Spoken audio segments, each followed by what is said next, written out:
Meeting is live. Good evening.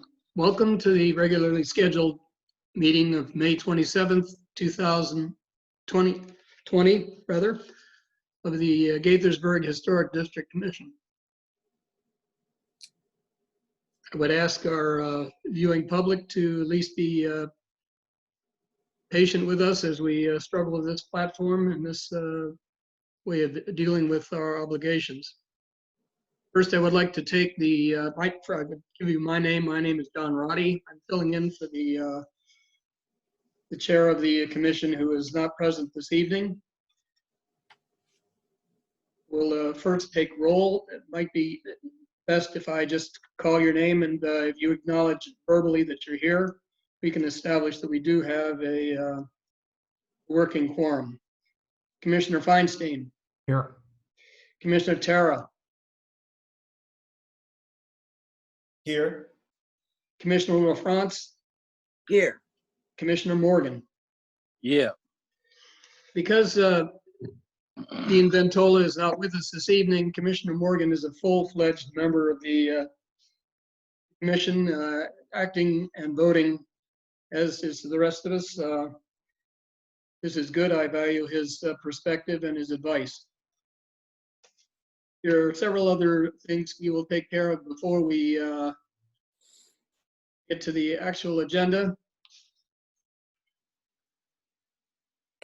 We have minutes from the last meeting, and I believe there were some minor corrections made. Is that correct, Mr. Berger?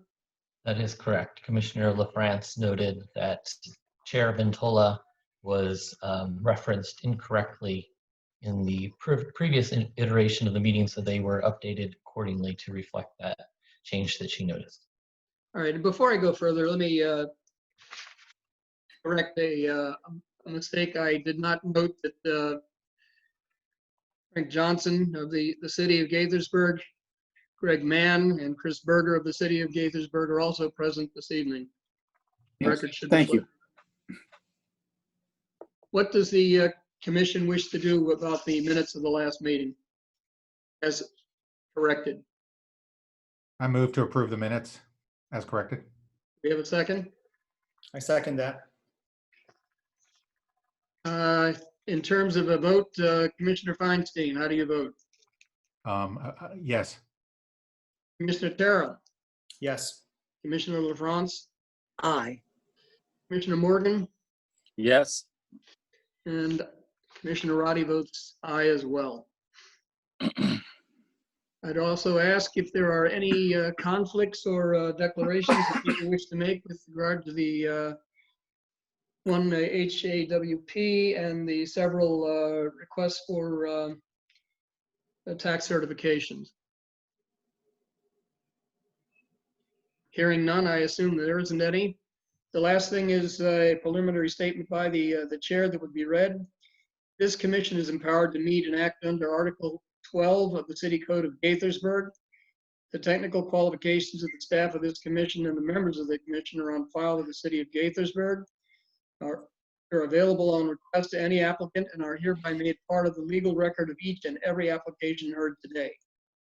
Each application heard today is considered on its own merits and is not to be considered as establishing a precedent for any other application. Now, Mr. Berger, I believe we have the first one on the agenda is the HAWP 93 2020. Is that correct? That is correct, and I do have an introduction if you are ready. Thank you. If the tech team can pull up page 9, please. The subject property is located at 15 Walker Avenue in the R90, the medium density residential zone. It's contributing to the Brooks, Russell, and Walker Historic District. The application comes before the HDC in accordance with section 24-227A of the City Code. The applicant, Jonathan Affeltrenger, submitted a historic area work permit application that requests the HDC approve stain on the porch floor as opposed to paint, which was originally on the porch floor. Mr. Affeltrenger replaced the previous porch floor and substructure in 2019. of November of 2019, the previous porch floor, which you are seeing on the Google Street View photo from September of last year. It was painted, as I said, and was tongue and groove wood that was likely fir. The replaced floor is 3 1/4 inch pressure treated tongue and groove pine wood. If we can go to page 10 of the packet. At last month's HDC meeting, the applicant sought Montgomery County Historic Tax Credits for the work. This was HIST 8464-2020. However, the photos provided by the applicant showed the new porch floor unpainted. The commissioners questioned if the porch had been painted yet, and if the applicant had matched the width of the previous floorboards. If we can go to page 11. This is a closer look at the porch entryway. Staff contacted the applicant and he said the floor was not painted and he instead planned to stain it. The proposed alteration requires a historic area work permit. We can go to page 12. The applicant confirmed the width of the new floorboards closely matched those of the original by providing this photo. And if we can go to the next page, page 13. This is another view of the porch floor as it currently appears. And if we can go to the next page, page 14. The Historic District Guidelines for the Brooks, Russell, and Walker Historic District and individually designated sites apply. The guidelines note the following on materials on page 32. That deteriorated historic features shall be repaired rather than replaced. Where the severity of deterioration requires replacement of a distinctive feature, the new feature shall match the old in design, texture, and other visual qualities, and where possible, materials replacement of missing features shall be substantiated by documentary, physical, or pictorial evidence. And the guidelines continue on painting on page 32, which is the screen we have right now. All trim, including porch railings and floors, should be stained or painted. So in conclusion, staff supports stain on the floorboards. The stain will prolong the life of the porch floor, and according to the applicant, will closely resemble the paints on the previous floorboards. Per to the design guidelines, porch floorboards can either be painted or stained, so the applicant's proposal conforms with the regulations.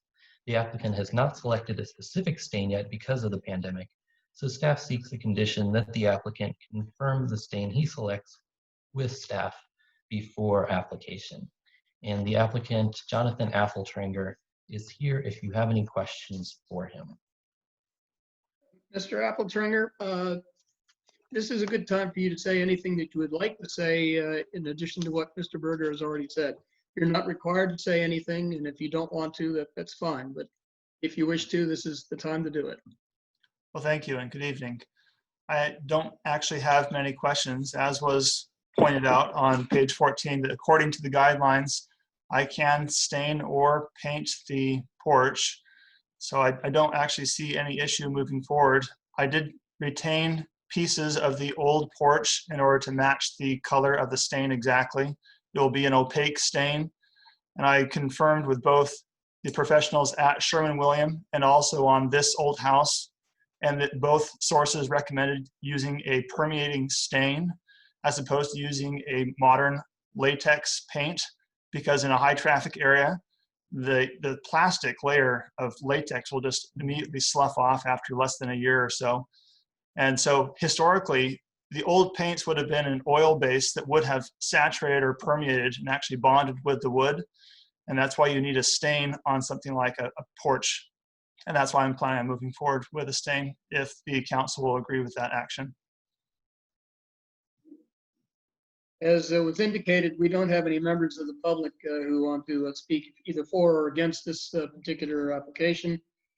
So we'll go to the commission itself. Mr. Morgan, Yes. do you have any questions or comments?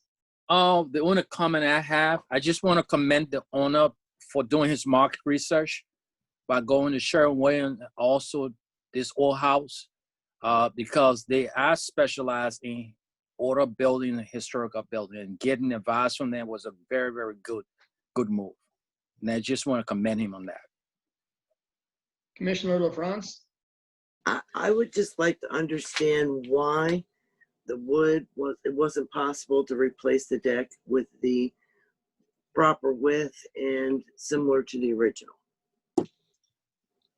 I suppose I'm confused because the width is exactly the same as the original width and it's the same depth.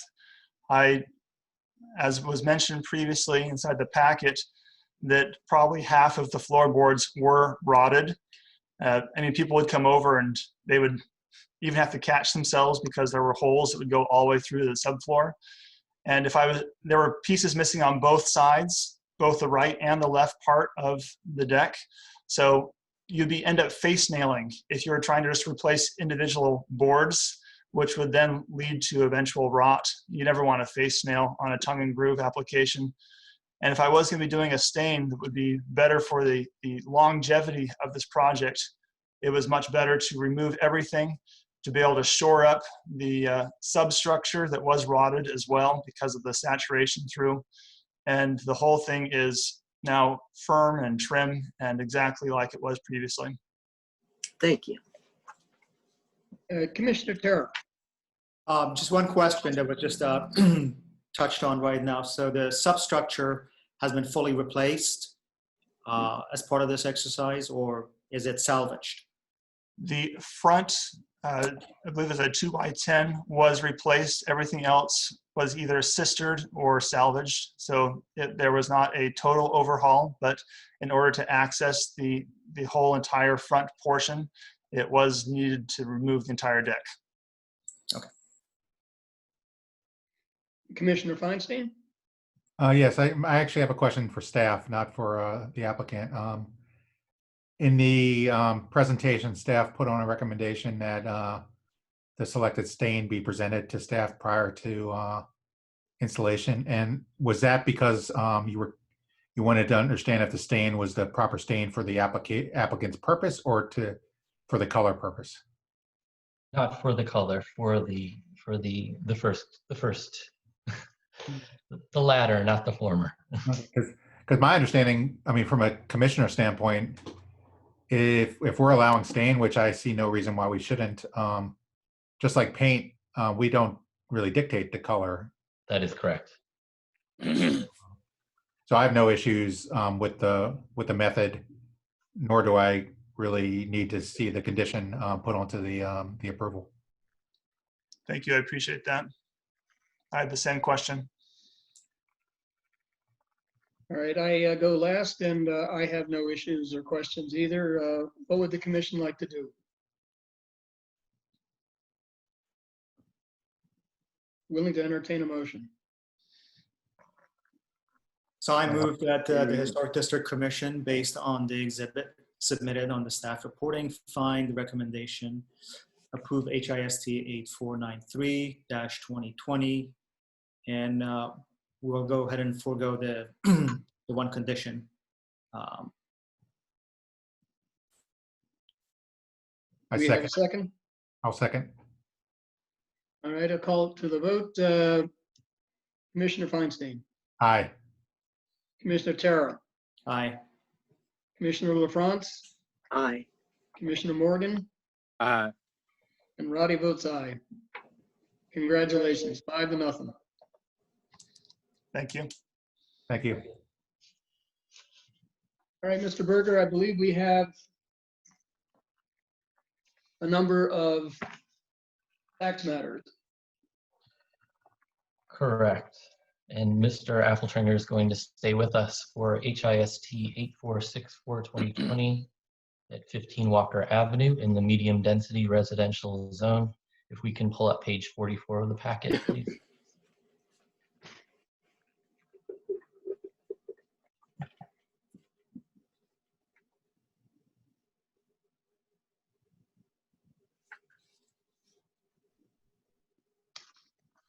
So as we know, the property contributes to the Brooks Russell and Walker's Historic District. The applicant seeks $3,226.89 in credits for two projects: the replacement of the roof on the house and the installation of gutters, and the replacement of the front porch. As you know, this tax credit application came before the HDC at last month's meeting and was deferred so the HDC could receive more information on the project. And now we know that the applicant will stain the floor rather than repaint. and we will briefly go through the photos again. This is the front, this is the roof and the gutters after replacement. If we can go to page 45. This is the rear view of the roof and the gutters, again, after construction. Page 46, please. And this is a closer view of the gutters, the new gutters, and page 47. Here's work of the porch underway, page 48, please. And here's another picture of the project underway, page 49. This is another construction photo that shows some of the substructure that was retained, page 50. Here's the photo that shows the replacement floorboards that approximately match the previous ones, and page 51. And here's the finished product. And again, we have Jonathan Affeltrenger here if you have any questions. Once again, Mr. Appletrenger, if you have anything that you want to say, it's not required, but if you want to say it, this is when to say it. Well, thank you. And I don't really have anything more to say. I realized there was a meeting that was held last month. I was not able to answer some of the questions that were raised at that point. I feel like I have responded to most of those at this point and was told that I needed to respond or submit a historic area work permit to justify my staining the porch prior to the approval of this tax credit for 2019, for the work that was done in 2019. So that is why I'm here.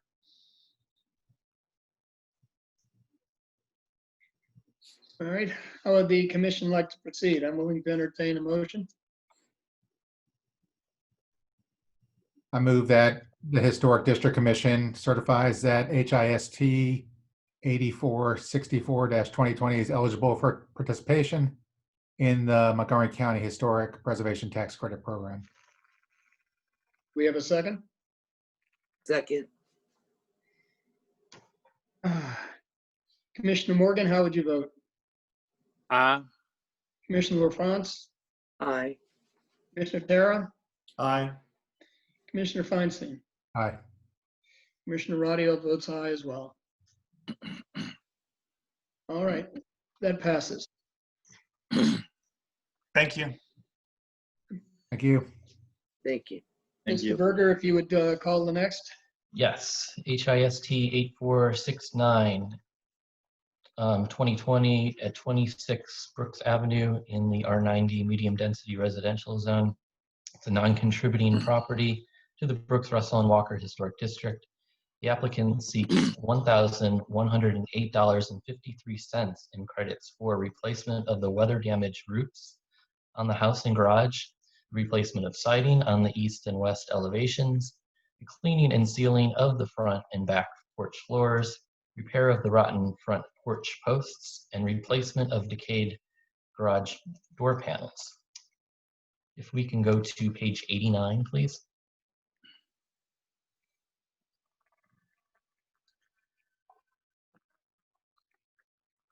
While we're getting to that, the applicant also sought a tax credit for a fence that fell on her property line and was repaired. However, landscape features such as fences are not eligible for the credit, and staff removed the item from the application. None of the work required a historic area work permit because it was considered in-kind replacement and repair. We will now go through the photos. If we can go to page 90, please. This shows the roofs on the garage and house after replacement. Next, page 91 is the house roof again from a different angle. Page 92, please. This is the siding removed from the house, page 93.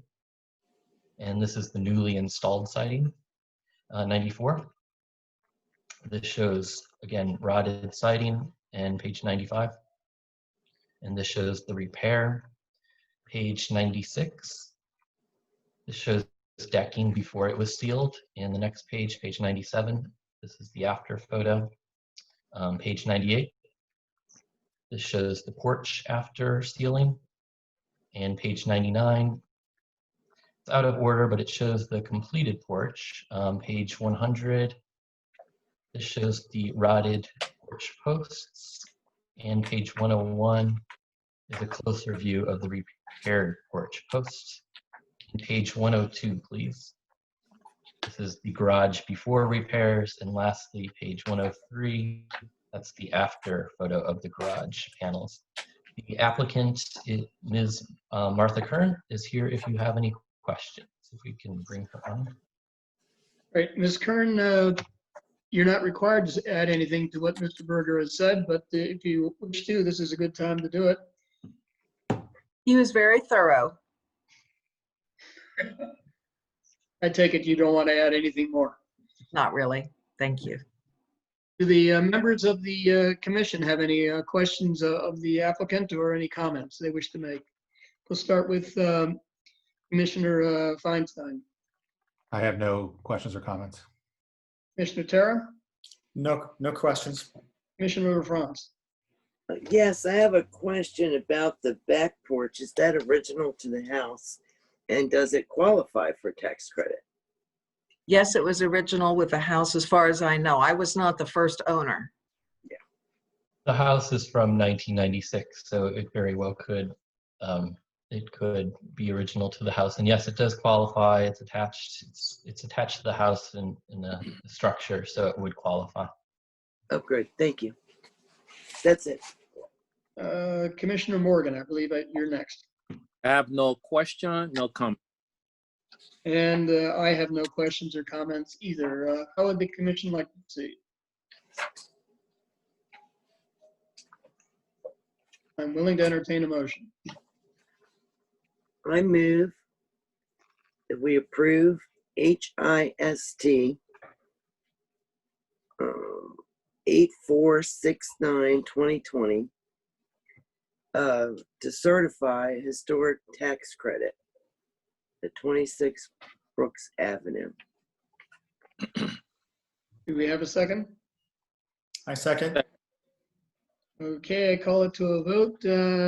Commissioner Feinstein, Aye. Commissioner Terra, Aye. Commissioner LaFrance, Aye. Commissioner Morgan, Aye. and I vote aye as well. Congratulations. Thank you very much. Thank you. Thank you, ma'am. Have a good day. Okay, Do the same. Mr. Berger, what is next? It is HIST 8497-2020 at 24 Walker Avenue, which is in the medium density residential zone. The property is contributing to the Brooks, Russell, and Walker Historic District. If we can have page 141, please. The applicant seeks $2,180 in tax credits to replace the rubber roofing, seal the brick chimney, paint the metal roof, and patch the pinholes on the metal roof. None of the work required a historic area work permit. The photo on this screen shows the before work on the front of the house. If we can go to page 142. Here's the rear of the residence. It appears the metal roof is original to the building's construction date of 1923. We can go to page 143. The rubber roofing is on the one-story additions to the south and east of the original core of the house. Here you can see the standing water issue.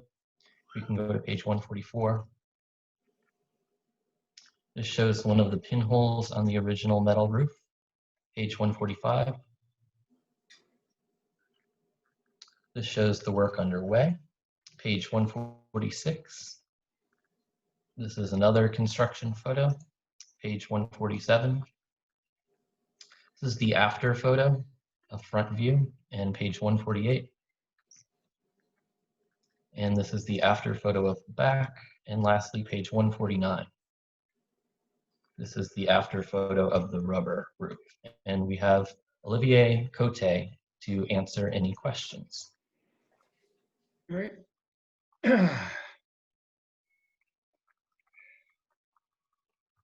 All right, and Mr. Cote, we have heard the description by Mr. Berger of the city. You're not required to say anything more, but if you wish to, this is a good time to do it. Good evening. I think Mr. Berger was really precise in the modification that have been done trying to restore that roof. I don't have anything to add at the moment. All right.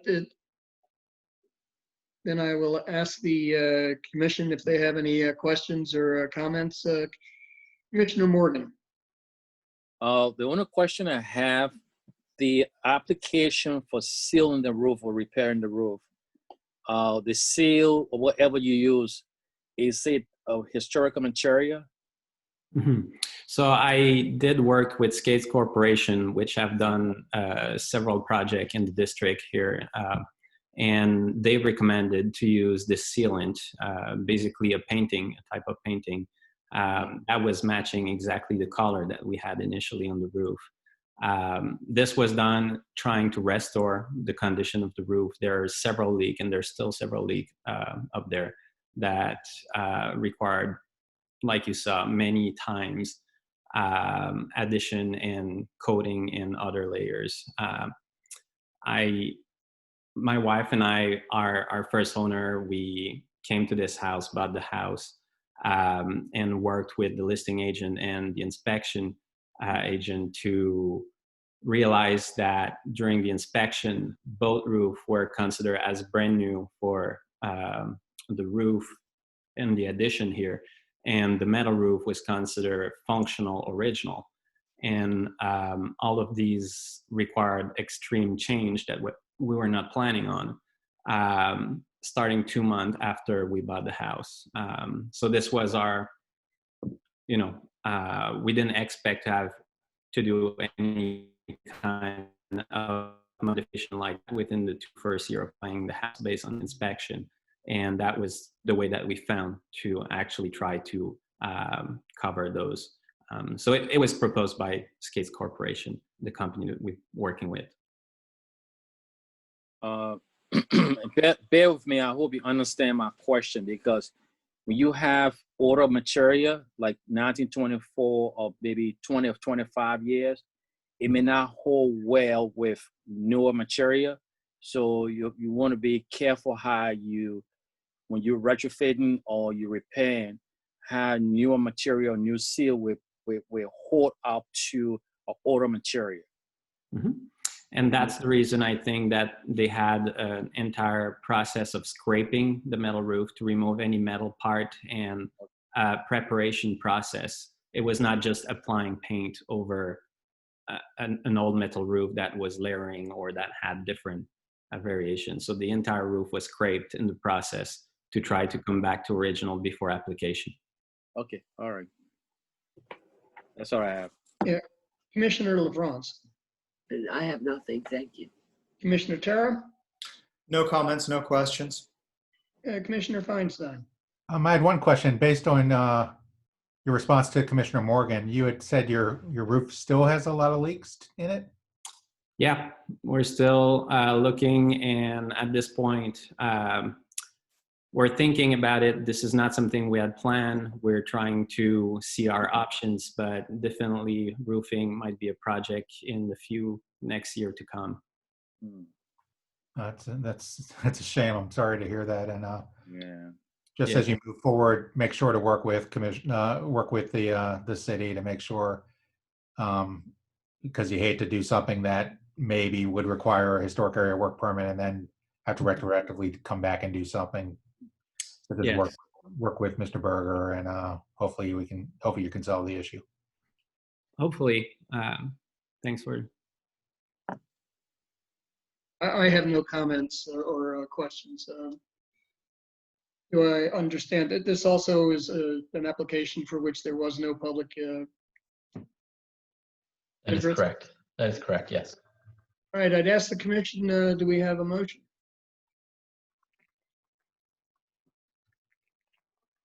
Come on, guys. Yeah, I'll do it. I move that the Historic District Commission certifies that, if I get the right one, is it HIST 8497-2020? Correct, yes. Eligible for participation in the Montgomery County Historic Preservation Tax Credit Program. Do we have a second to this? Second. Very good. Let's see. Commissioner Feinstein, how do you vote? Aye. Commissioner Terra, Aye. Commissioner LaFrance, Aye. Commissioner Morgan, Aye. And Commissioner Roddy also votes aye. Thank you for coming, sir. Thank you very much. Have a good night. Good luck. You too. Thank you. Mr. Berger, what's next? We have HIST 8482-2020 at 7 Brooks Avenue in the RB, which is the residential buffer zone. And the property contributes to the Brooks Russell and Walker Historic District. The applicant seeks $4,083.67 in tax credits for a variety of exterior projects. First, the applicant had the wood siding at the dormers replaced with hardy plank. We can pull up page 183, please.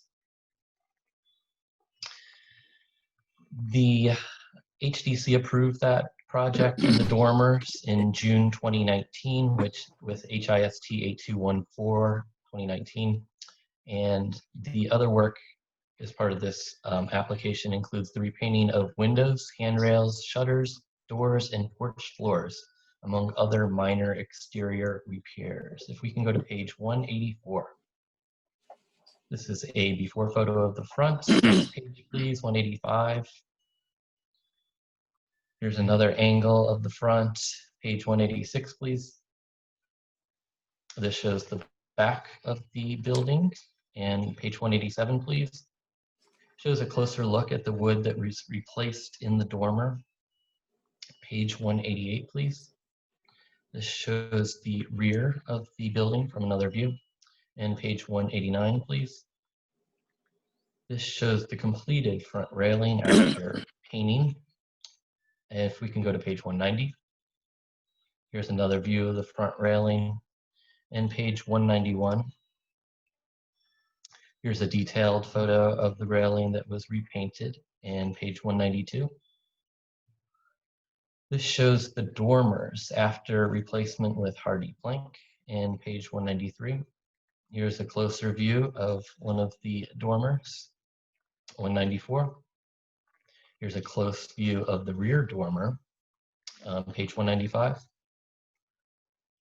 These are the basement windows that were repaired and repainted, and page 196.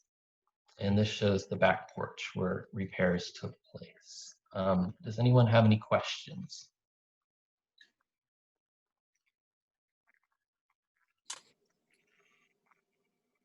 Yeah, I could turn it over to the individual members of the commission to offer their comments, or if you have questions, Commissioner Morgan.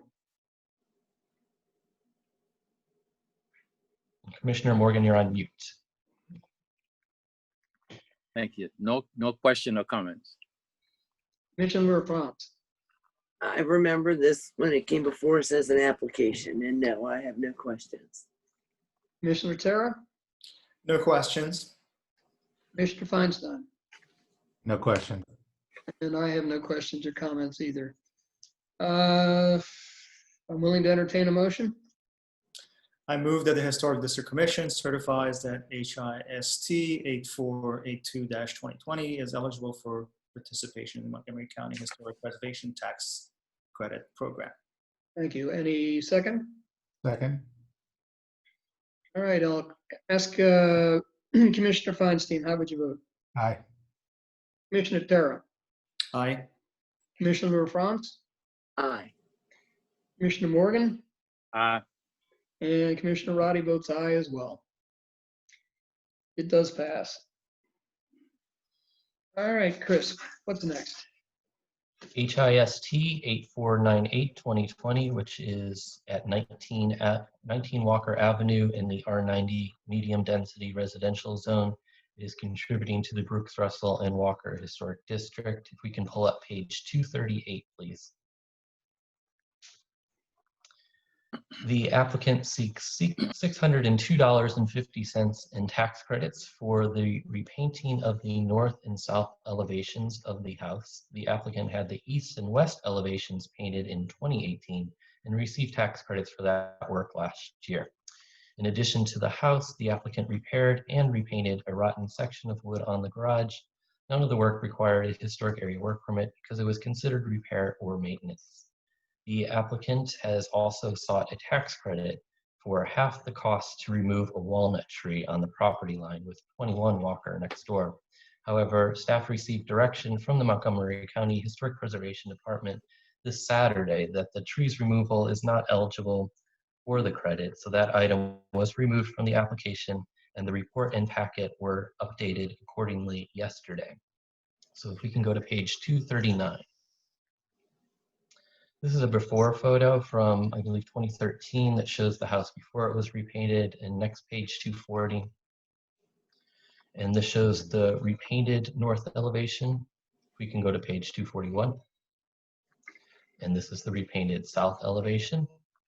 If we can go to page 242, here's a closer look at that north elevation. And page 243.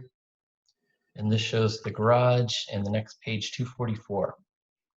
This shows the repair area indicated with a red arrow. Are there any questions?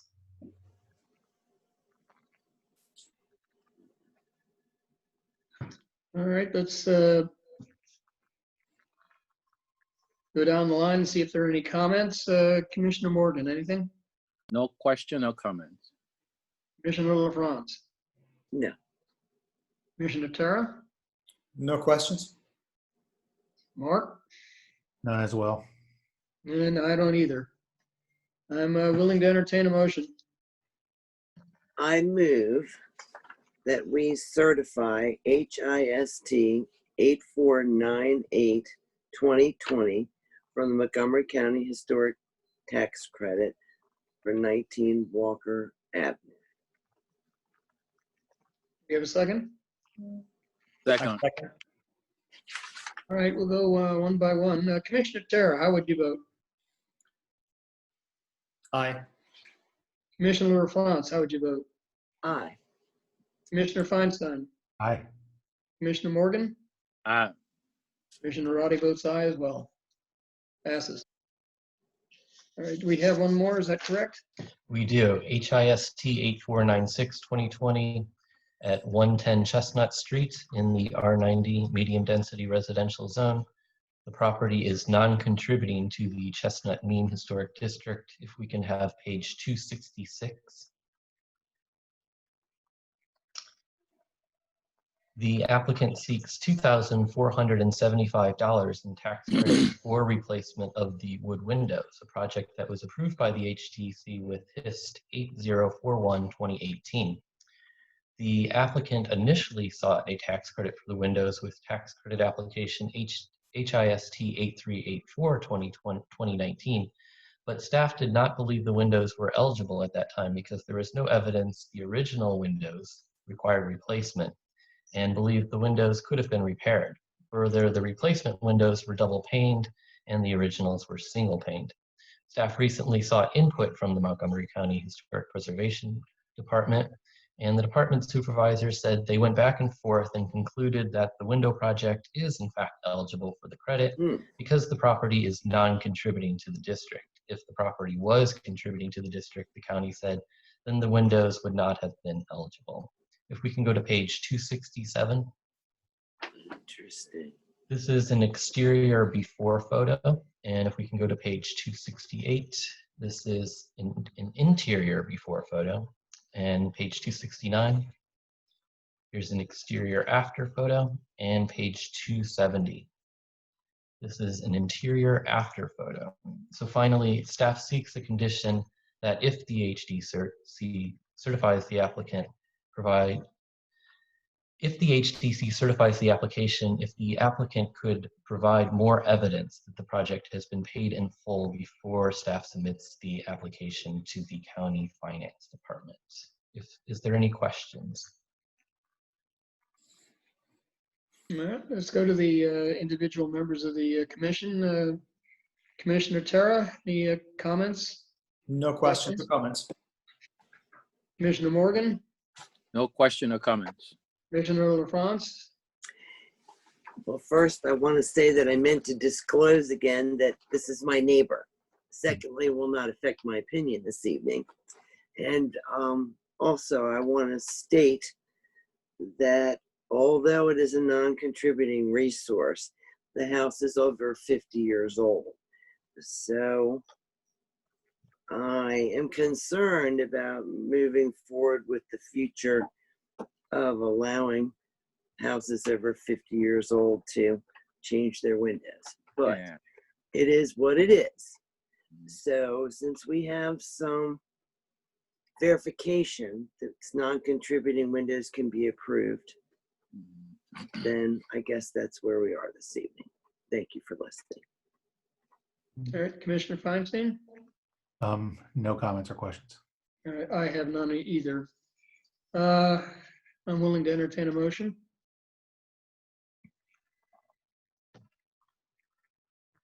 I can't make the motion myself. Come on, guys. Okay. All right, I guess I'll do it then.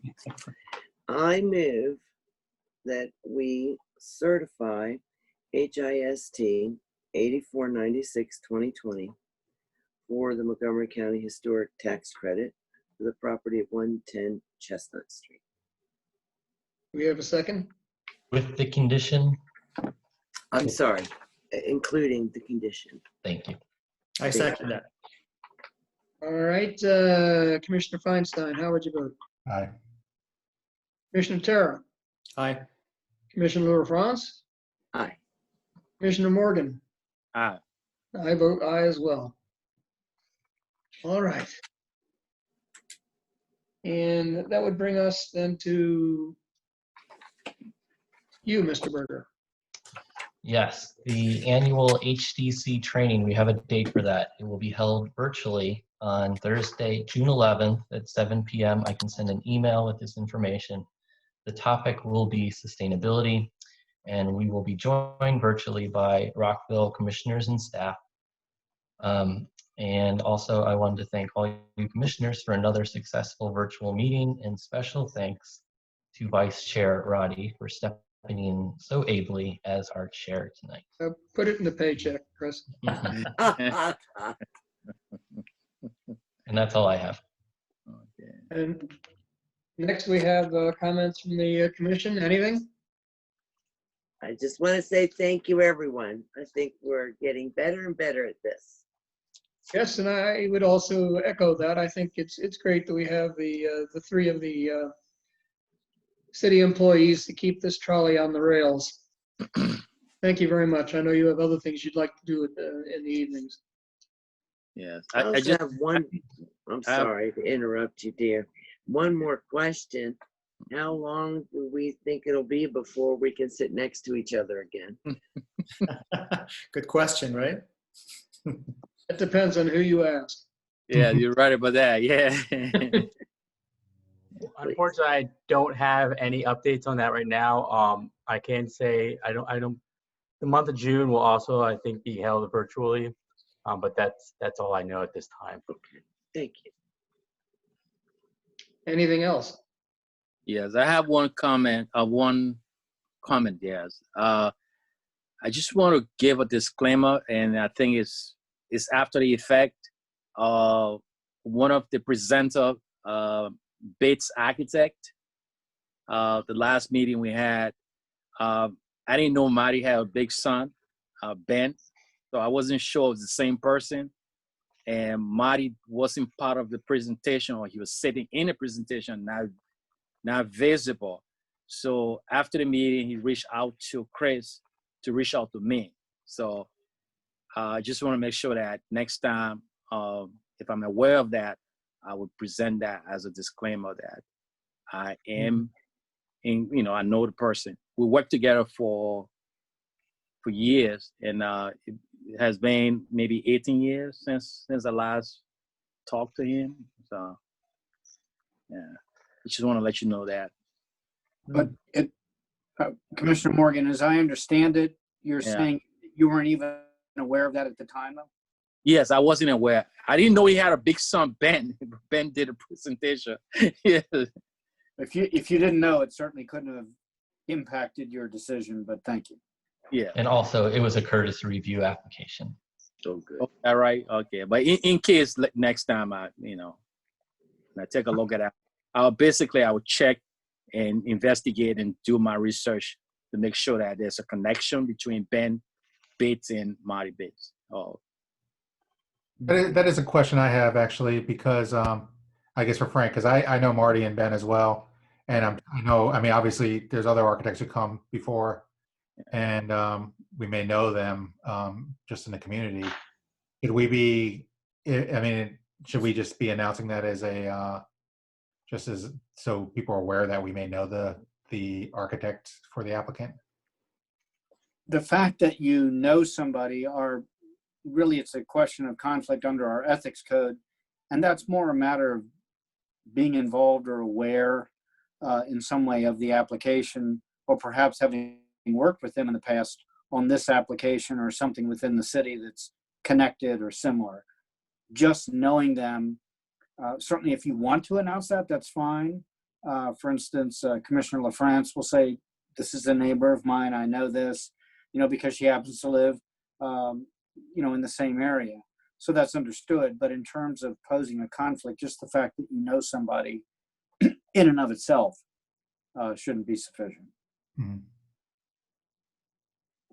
So it's fine to announce it, but even that, just again, the fact that you are aware of somebody being in the same profession, it's more a matter of connection to the actual project that they're presenting. Okay. We have anything else? I guess we are at the point where we could declare this meeting adjourned. Second. I so do that. Good night. Thank you for coming. Thank All right. you. Hey, thank you all. Thank you. Good night. All right. Okay, y'all have a good one.